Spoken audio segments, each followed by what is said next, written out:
Herald-Times sports editor Chris Korman here, joined by Dustin Dopirak, as always. As always. Exciting day. Hey, Yeah. Football practice today. The most miserable day It was awful. possibly ever. We were I don't know out about there ever, an but it hour. was kind of right. rough. There have been worse. True. Yeah, it could have rained harder. But it was 45 degrees, raining. Yep. A day a lot of players. Nobody wants to be out there in that. But Indiana slogged through it. Yeah. Bill Lynch, optimistic as ever. Because he's Bill Lynch. You did some reporting on the tackling issue.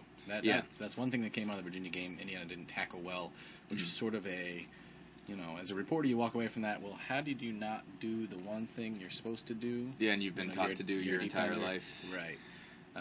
Yeah. You really go seeking answers in that situation, and you got to talk to a few people. What did they have to say about that situation? Just basically that we kind of started over. I mean, Brian George said, we went back to absolute basics. We talked about tackling angles, what you do when you get, next to a guy, get your, club your arms underneath him, form, fit, follow through. I mean, they literally went all the way back to basics and started over. I mean, now, there's a way of overstating that. It's not like that's all they did all day for the last couple practices. I mean, they did the standard stuff, but, they obviously took out, periods with which that's what they worked on. They, talked about it just with each individual group, the type of stuff they had to do.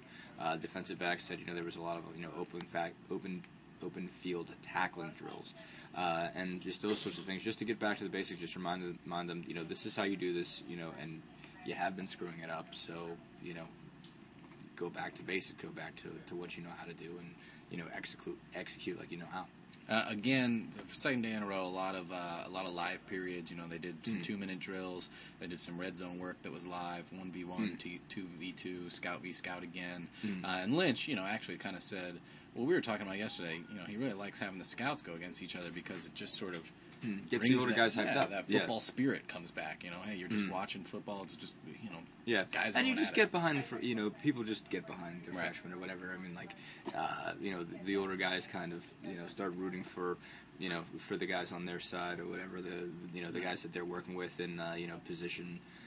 Practice and stuff like that. Their scout team guys, the guys that they're trying to bring up to one day, I guess, take over this program. They start rooting for those guys and they get hyped into it. And I think that's one thing Bill's just tried to do this week, is kind of get that sense of camaraderie. And these have all been in sort of very minor tweaks, right?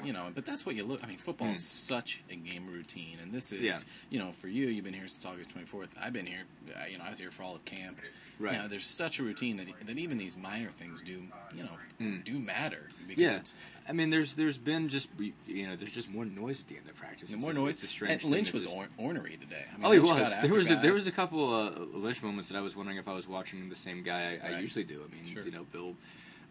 Yelled at the Marlo Belcher, who was out, on a stationary bike, and said some stuff that on the rare occasion that you actually can't quote Lynch. Right. It's something that we can't say on here, and that's not very often that something comes out of Lynch's mouth that you can't, that isn't family friendly. Right.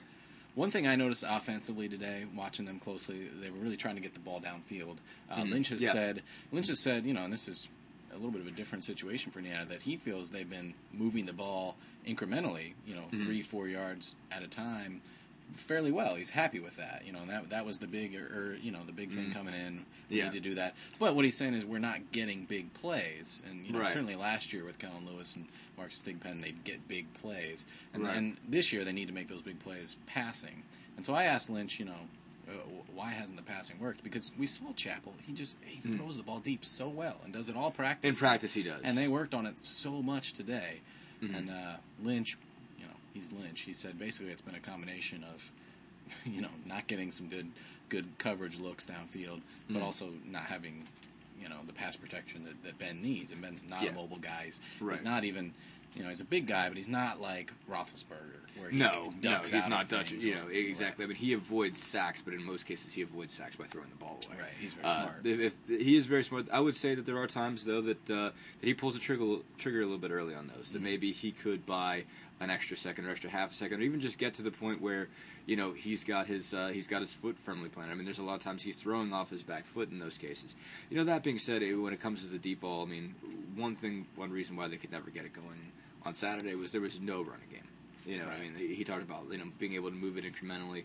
Well, they were moving it well incrementally when they were able to get 4 and 5 yards at a chunk on the ground, and without Willis, they did not have that. So what's the update on Willis today? He was in a yellow-orange jersey. The quarterback jersey basically couldn't be hit. Yeah.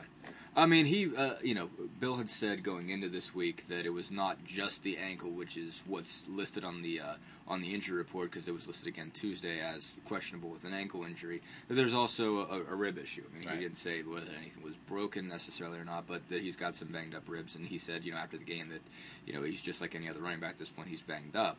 Now, the degree to which this is a rib injury, the degree to which this is still the ankle problem, not totally sure. Basically, one way or another, they held him out of contact today. They did let him practice, so I mean, I guess that means the ankle injury isn't bad enough that he can't run on it, but it might have been bad enough that Lynch didn't want to see him hit.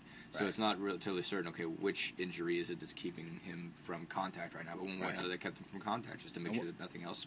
We'll find out more about the injuries Friday. We get another injury report. But the other injuries, Chris Adkins did not. He was not even on the field today. Lynch said that it's indeterminate what his status is. It's an elbow injury of some sort. That means Jeremy Finch was in on a lot of nickel plays, which everybody wants to talk about. Right. Fans have been talking about Finch for a long time, so that may happen this weekend. Other injuries. Pete Saxon was in uniform, in pads. Didn't seem like he did a whole lot. Right. Did not do a whole lot. He's a guard who has an ankle problem. Zach Davis-Walker, who actually got some playing time last week at running back. Has a new injury. Yeah, boot on his foot, which we think he suffered yesterday. So, probably about dinged up as any other team. Just kind of normal injuries. Well, that's, up until last week, they'd been sort of blessed, really. I mean, there hadn't been a lot of, from game to game, there weren't a lot of new injuries. Other than Willis dealing with it all. Yeah, Willis had been going back and forth, but, I mean, obviously he took a backward turn going into Virginia. It had been pretty good since Michigan. And Johnson had really emerged, and Darius Johnson. That was a pretty big loss for them. But they hadn't been dealing with a lot of the constant week to week, more guys getting banged up. But it's starting to take its toll a little bit. Right. All right. Around campus, the homecoming festivities are starting to take place. A bunch of stuff going on.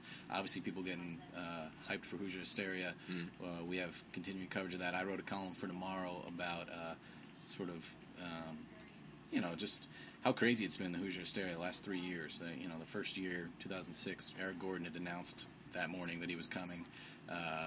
People were just getting to know Kelvin Sampson, and obviously that really helped him win them over, and it was just a raucous night. The next year, Gordon was there.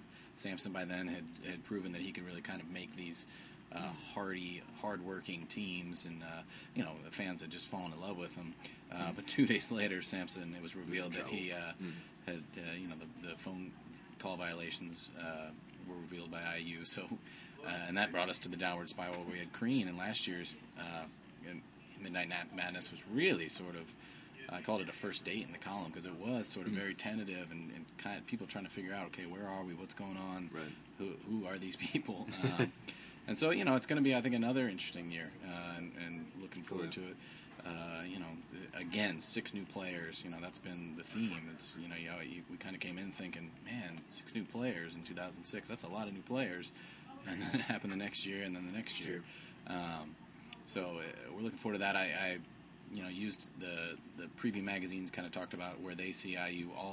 All 4 that I picked up, Athlon, Lindy's, Sporting News, and Yahoo have Indiana finishing 10th between Penn State and Iowa.